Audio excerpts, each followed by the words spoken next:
अस्सलाम वालेकुम स्टूडेंट्स, कैसे हैं? उम्मीद है आप लोग ठीक होंगे। तो हम लोग लेक्चर स्टार्ट करते हैं रियल एनालिसिस 2 का। मैं आपको प्रॉपर्टीज़ पढ़ा रही थी। दूसरी प्रॉपर्टी हम लोग कर चुके हैं और पहली प्रॉपर्टी जो होगी वो आपकी असाइनमेंट में शामिल होगी, ठीक है। तो अगली जो प्रॉपर्टी हैं, प्रॉपर्टी नंबर 3, वो हम लोग यहाँ पर डिस्कस करते हैं। प्रॉपर्टी नंबर 3 आपकी स्टेटमेंट मैंने आपको लिखवाई थी कि अगर आपके पास कोई भी फंक्शन रेमन स्ट्रेटजीज इंटीग्रेबल है किसी भी क्लोज इंटरवल ए बी पे, ठीक है, और वो फंक्शन जो है वो आपके पास क्या है, पॉजिटिव है on close interval A B, then हमने शो क्या करवाना है कि उसका जो इंटेग्रल है, रेमन इंटेग्रल, वो भी आपके पास क्या होगा, ग्रेटर इक्वल्स टू 0 होगा। अब हम इसका प्रूफ स्टार्ट करते हैं। गिवन क्या क्या है कि जो एफ़ है वो आर ऑफ अल्फ़ा को बिलोंग कर है और साथ साथ ये गिवन है कि एफ़ जो है वो ग्रेटर इक्वल्स टू 0 है।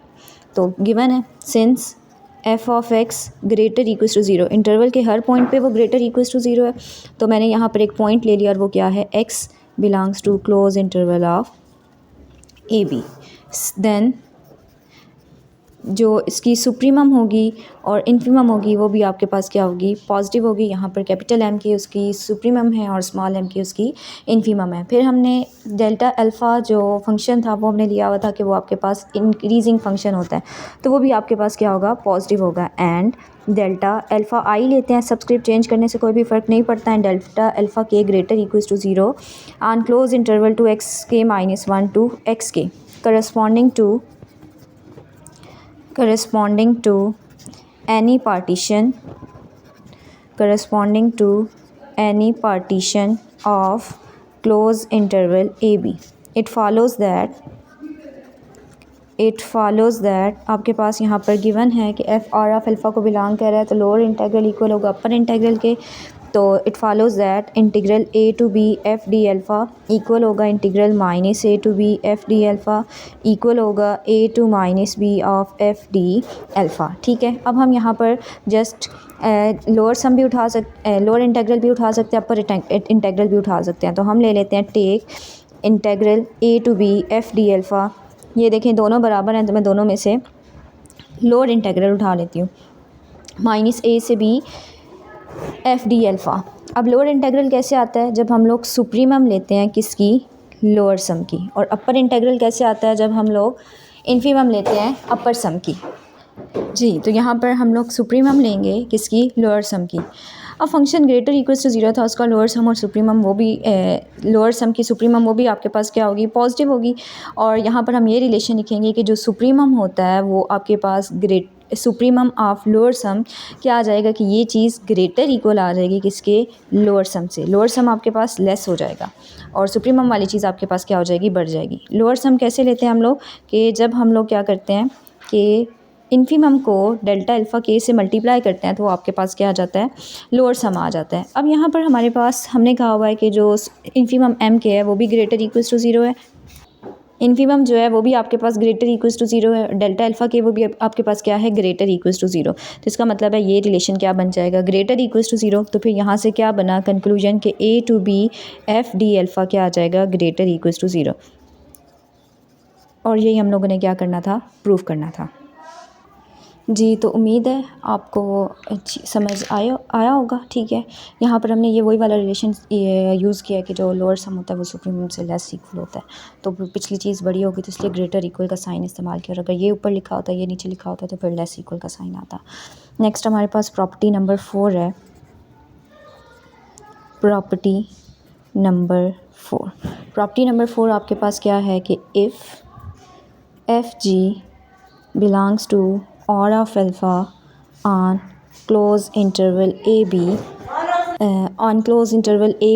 and if f less equals to g on close interval AB, then हमने शो कराना है integral a to b f d alpha less equal होगा integral a to b g of d alpha से, ठीक है। ये आपके पास प्रॉपर्टी नंबर 4 है कि अगर f और g r ऑफ अल्फ़ा को बिलोंग कर रहे हैं और f less equal to g आ जाता है क्लोज इंटरवल a b पे, तो f का इंटेग्रल लेस इक्वल आएगा g के रेमन इंटेग्रल से। अब हमने इसको क्या करना है, प्रूव करना है। तो प्रूफ की हेडिंग लिखेंगे, ठीक है। सिंस f बिलोंग कर रहा है किसको, R ऑफ अल्फ़ा को, सो फॉर अल्फ़ा की वैल्यू यहाँ पर मैं चूज़ कर लेती हूँ किसकी इक्वल -1 के, ठीक है। तो अब हमारे पास हमने सेकंड प्रॉपर्टी प्रूव करवाई थी कि अगर f बिलोंग करता है आर ऑफ अल्फ़ा को तो बीटा f भी आर ऑफ अल्फ़ा को बिलोंग करता है, ठीक है। वहाँ पर हमने तीनों केसेस लिए थे, तो यहाँ पर बीटा की जगह समझ लें कि हमने अल्फ़ा ले लिया, ठीक है। तो वहाँ पर बीटा f बिलोंग कर रहा था, यहाँ पर अल्फ़ा f भी किसको बिलोंग करेगा, बीटा को बिलोंग कर आर ऑफ अल्फ़ा को बिलोंग करेगा। अल्फ़ा की वैल्यू -1 है, -1 को f से मल्टीप्लाई करूँगी तो -f और बिलोंग करेगा किसको, आर ऑफ अल्फ़ा को on close interval A B, ठीक है, on close interval A B. And इसके बाद हमारे पास पहली प्रॉपर्टी ये होती है कि अगर f और g आर ऑफ अल्फ़ा को बिलोंग कर रहे हैं तो उनका जो सम है वो भी आर ऑफ अल्फ़ा को क्या करेगा, बिलोंग करेगा, ठीक है। ये प्रॉपर्टी मैंने आपको होमवर्क दी है क्योंकि आपको आइडिया हो गया कि हमने इसको किस तरह सॉल्व करना है, तो इतनी वो ट्रिकी भी नहीं है, इसलिए मैंने आपको होमवर्क दी है। तो यहाँ पर अब देखें हमारे पास एक फ़ंक्शन है -f और दूसरा फंक्शन आपके पास क्या है, g है, तो इन दोनों का सम भी किसको बिलोंग करेगा, आर ऑफ अल्फ़ा को बिलोंग करेगा। And g plus alpha f which is equals to alpha f की वैल्यू किसकी इक्वल आई थी, -f के, ये भी किसको बिलोंग करेगा, आर ऑफ अल्फ़ा को। और साथ में गिवन क्या है कि जो f है वो लेस इक्वल्स टू किसके है, g के है। ये आपके पास गिवन था on close interval A B. अब f को अगर दूसरी साइड पे लेके जाएं, माइनस करवा दें तो क्या बनेगा, g -f greater equals to 0। तो क्या बना, g -f greater equals to 0 on close interval A B, ठीक है। और नेक्स्ट हमने अभी थर्ड प्रॉपर्टी में प्रूव किया कि अगर कोई फंक्शन पॉजिटिव है तो उसका इंटीग्रल भी क्या होगा, पॉजिटिव होगा। तो this implies that integral a to b g -f d alpha, इसका इंटीग्रल भी क्या होगा, पॉजिटिव होगा। साथ में आपने प्रॉपर्टी लिखनी है बाय प्रॉपर्टी नंबर 3, मतलब मैंने तो यहाँ पर जस्ट लिखा है, प्रॉपर्टी का हवाला दिया है, आपने उसकी पूरी स्टेटमेंट लिखनी होगी। नाउ अब मैं यहाँ से ले लेती हूँ जी डी अल्फ़ा को कंसिडर कर लेती हूँ। अब मैं इसके अंदर f को माइनस भी कर देती हूँ और प्लस भी कर लेती हूँ, दोनों के साथ इंटीग्रेशन अलग अलग कर लेंगे, ठीक है। बाय फर्स्ट प्रॉपर्टी के अगर integral a to B f plus G D alpha हो तो उसको अलग अलग कर सकते हैं, f के साथ इंटीग्रल अलग और g के साथ इंटीग्रल अलग।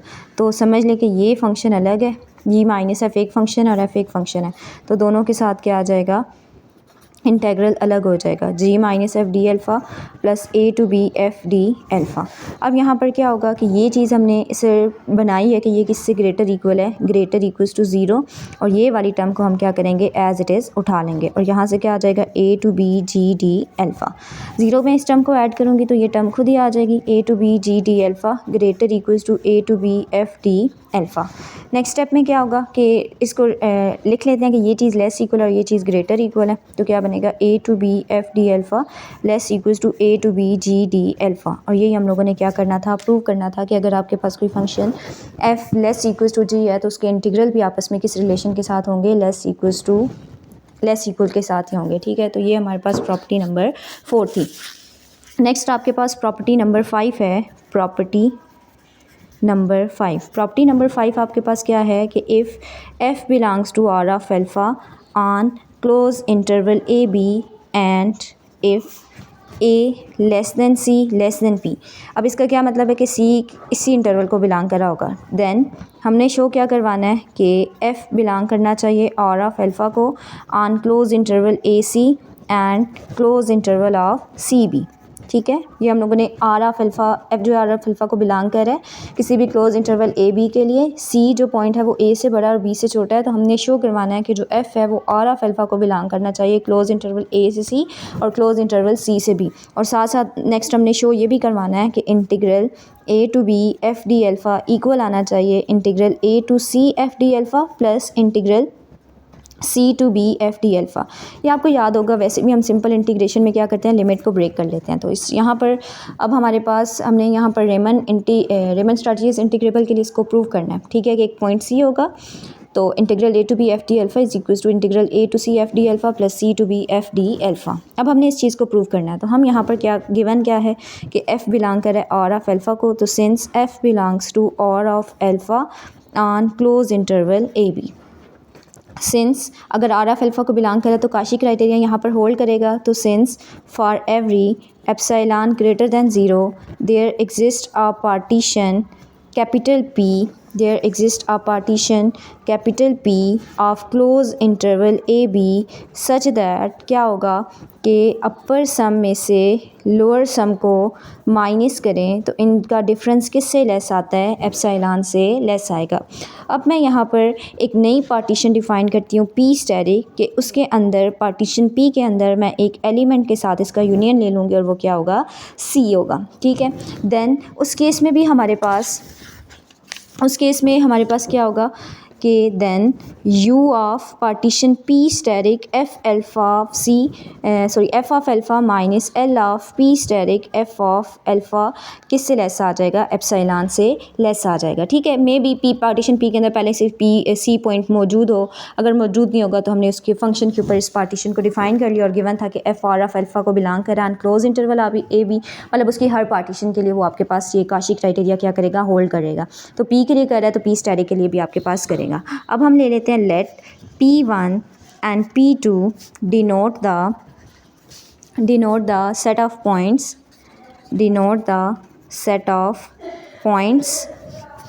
of P static. अब हमने यहाँ पर एक P1 पार्टीशन या एक P2 पार्टीशन लिया जो सेट्स को डिनोट कर रहा है किसके, P स्टैटिक को between A to closed interval A से C and close interval C to B respectively, कि P1 A से C तक के पॉइंट्स को रिप्रेजेंट कर रहा है और P2 C से B तक के उसको क्या कर रहा है, रिप्रेजेंट कर रहा है। एंड इसका फिर मतलब क्या बना कि P स्टैटिक कैसे आएगा, जब मैं P1 और P2 का क्या ले लूँगी, यूनियन ले लूँगी। ठीक है, अब देखें इनका यूनियन इसके इक्वल आ रहा है, मतलब कि जो P1 यूनियन P2 है वो सुपर सेट होगा P1 का भी और P1 union P2 super set होगा किसका, P2 का भी। इसको मैंने किसका नाम दे दिया, P स्टैटिक का, क्योंकि इन दोनों का यूनियन लेंगे तो आपके पास क्या आ जाएगा, P स्टैटिक आ जाएगा। तो हमने ये कंडीशन किसकी पढ़ी हुई थी, रिफाइनमेंट की, तो फिर P स्टैटिक इन दोनों की क्या बन गई है, कॉमन रिफाइनमेंट बन गई है। Then P static is common refinement of P1 and P2, तो ये उनकी क्या बन चुकी है, कॉमन रिफाइनमेंट बन चुकी है। द रेमन स्ट्रेटजीज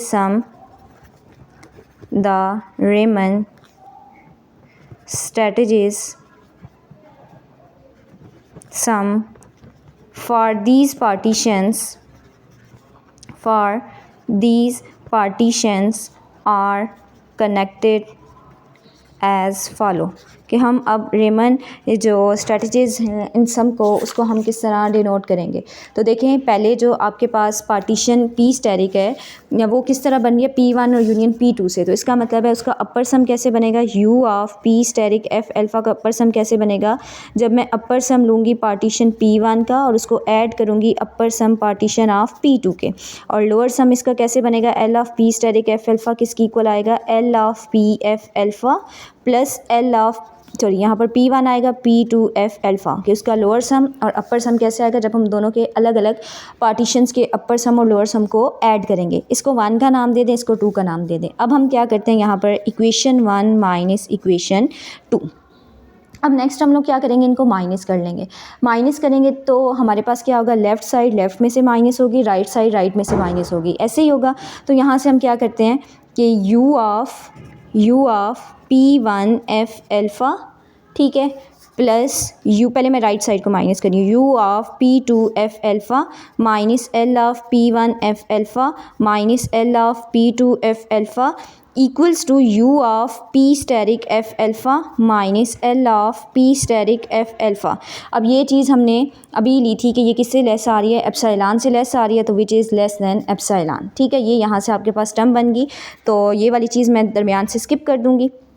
तो ये वाला रिलेशन किससे लेस आ जाएगा, एप्सिलॉन से। तो this implies that u of P1 f alpha plus u of P2 f alpha minus L of P1 f alpha minus L of P2 f alpha, ये किससे लेस आ चुका है, एप्सिलॉन से लेस आ चुका है। ठीक है, अब यहाँ पर अपर सम माइनस लोअर सम वाली जो कंडीशंस होंगी, ठीक है, मतलब कि यहाँ पर अब मैं P1 वाले जो पार्टीशंस वाले लोअर सम और अपर सम है उन्हें इकट्ठा कर लूँगी, u of P1 f alpha minus L of P1 f alpha, ठीक है, plus u of P2 f alpha minus L of P2 f alpha, ये किससे लेस आ चुका है, एप्सिलॉन से। अब देखें ये भी नॉन नेगेटिव होगा, ये भी नॉन नेगेटिव होगा, तो इसका मतलब फिर क्या बनेगा कि हम यहाँ पर बताएंगे since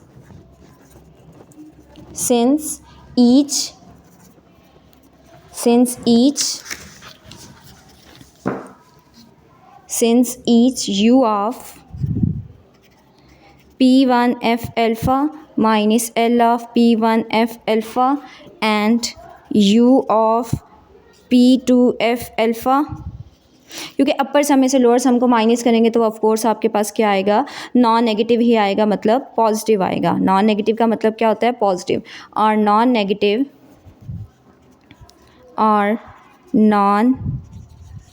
negative it follows that there exist partitions P1 and P2 such that, तो फिर हमारे पास अगर ये दोनों नॉन नेगेटिव है तो यहाँ पर पार्टीशन P1 और P2 की रिस्पेक्ट से इन दोनों का जो सम, मतलब P1 पॉइंट और P2 पॉइंट्स, ये दोनों नॉन नेगेटिव है और ये लेस दैन एप्सिलॉन भी है, तो इसका मतलब है कंक्लूड करेंगे कि ये वाली टर्म भी लेस दैन एप्सिलॉन है और ये वाली टर्म भी लेस दैन एप्सिलॉन है। तो ये जो P1 पॉइंट्स हमने लिए थे वो कहाँ से कहाँ तक लिए थे, क्लोज इंटरवल A से C तक के लिए, और जो दूसरे P2 पार्टीशन ली थी वो किस पॉइंट के लिए ली थी, C से B तक के लिए। सच दैट के बाद हम क्या लिखेंगे कि u of P1F alpha minus L ऑफ P1F अल्फ़ा किस से लेस आ जाएगा, एप्सिलॉन से। इसका मतलब काशी क्राइटेरिया यहाँ पर फुलफिल हो गया, तो F बिलोंग कर है R ऑफ अल्फ़ा को क्लोज इंटरवल A से C, क्योंकि P1 इस इंटरवल के लिए हमने डिफ़ाइन किया था। And u of P2F alpha minus L of P2F alpha, ये भी किससे लेस आ जाएगा, एप्सिलॉन से, क्योंकि दोनों नॉन नेगेटिव थे, उनका सम लेस देन एप्सिलॉन आ रहा था। तो यहाँ से भी F किसको बिलोंग कर जाएगा, R ऑफ अल्फ़ा को on close interval C to B। तो यहाँ तक हमने पहली चीज़ यहाँ पर प्रूव करवा ली। अब हमने इंटेग्रल्स को शो करवाना होगा, तो कंसिडर u ऑफ, ये हम रिलेशन पहले भी लिख चुके हैं कि u ऑफ P, इसका अपर सम कैसे आएगा P स्टेरिक का, जब मैं दोनों के पार्टीशंस के अपर सम को यहाँ पर क्या करूँगी, ऐड करूँगी। ठीक है, अब यहाँ से इंटीग्रल कैसे बनाया जा सकता है कि हमारे पास इन्फीमम अप्लाई करनी है। तो हमने रियल वन में एक रिलेशन पढ़ा था कि infimum of f plus G greater equal होता है infimum of f plus infimum of g। तो अगर दोनों साइड पे इन्फीमम अप्लाई करूँगी तो infimum of u of p asterisk f alpha greater equal आ जाएगा infimum of u p1 f alpha plus infimum of u of p2 f alpha. इन दोनों, ये हमारे पास यहाँ पर क्या बन जाएगा, रिलेशन बन जाएगा। अब ये R ऑफ अल्फ़ा को बिलोंग करे तो अपर इंटीग्रल लोअर इंटीग्रल वाली कंडीशन कि अगर अपर सम की इन्फीमम लेते हैं तो वो बन जाता है अपर इंटीग्रल। तो a to minus B F D alpha greater equals to, क्योंकि इसके अंदर P1 P स्टैटिक था, सॉरी यहाँ P स्टैटिक, तो P static a to minus B, P1 किन पॉइंट्स के लिए था, A से C, तो बनेगा a to minus C F of D alpha plus P2 किससे था, C से B तक के लिए, और ये आपके पास अपर इंटीग्रल ही बन रहा है, तो C to minus B F of D alpha. ठीक है, लेकिन हमने शो क्या करवाया है, but F belongs to R of alpha on given है कि क्लोज इंटरवल A B पे है, शो भी करवाया A C पर भी है और C पर भी है। तो फिर हमारे पास क्या होगा कि ये तीनों आपस में बराबर होंगे, तो इसको लिख सकते हैं A to B F D alpha greater equals to A to C F D alpha plus C to B F D alpha. इसको नाम दे दें इक्वेशन नंबर 3 का। अब हम लोग लोअर सम को कंसिडर करेंगे। Now consider L of P asterisk F alpha, वो कैसे आएगा, ये इक्वेशन हमने पहले ही बनाई हुई है, L ऑफ P1F alpha plus L of P2F alpha. अब सुप्रीमम अप्लाई करेंगे। सुप्रीमम का रिलेशन क्या होता है कि supremum of A plus B less equal होती है supremum of A plus supremum of B, मतलब अलग अलग सुप्रीमम लेके ऐड करें और फंक्शन को ऐड करके उसकी सुप्रीमम ले तो वो चीज़ लेस आती है। अब यहाँ पर मैं सुप्रीमम अप्लाई करूँगी तो supremum of L of P asterisk F alpha less equal आ जाएगा सुप्रीमम ऑफ L ऑफ P1F alpha plus supremum of L of P2F alpha. ये बन जाएगा lower integral minus A to B F D alpha less equals to ये P1 A से C तक के लिए था माइनस A to C F D alpha plus minus C to B F D alpha. तो लेकिन आपके पास जो F था वो R ऑफ अल्फ़ा को बिलोंग कर है, but F belongs to R of alpha on close interval A B, close interval A C and close interval C B. तो इसलिए तमाम अपर इंटीग्रल लोअर इंटीग्रल आपस में बराबर होंगे। तो यहाँ से फिर क्या बनेगा, integral A to B F D alpha less equal आ जाएगा integral A to C F D alpha plus integral C to B F D alpha. इसको नाम देते हैं इक्वेशन नंबर 4 का। इक्वेशन नंबर 3 में कह रहा है कि यही रिजल्ट इस इंटेग्रल्स इन दोनों के इंटेग्रल के सम से ग्रेटर इक्वल है, और यहाँ पर हमारे पास क्या आ रहा है कि लेस इक्वल है। तो इसका मतलब फिर क्या बनेगा कि एक कंडीशन पॉसिबिलिटी होगी, तो क्योंकि एट अ टाइम तो कंडीशन दोनों कंडीशन होल्ड नहीं कर सकती, तो फिर यहाँ पर कौन सी कंडीशन होल्ड करेगी, इक्वालिटी वाली। तो from 3 and 4 we have integral A to B F D alpha equal आ जाएगा integral A to C F D alpha plus integral C to B F D alpha. और यही हमने क्या करना था, प्रूव करना था एज़ रिक्वायर्ड। तो इसको आपने समझ लेना है, और अगर कोई चीज़ समझ नहीं आए तो फिर आपने मेरे से पूछ लेनी है। ठीक है, अल्लाह हाफ़िज़।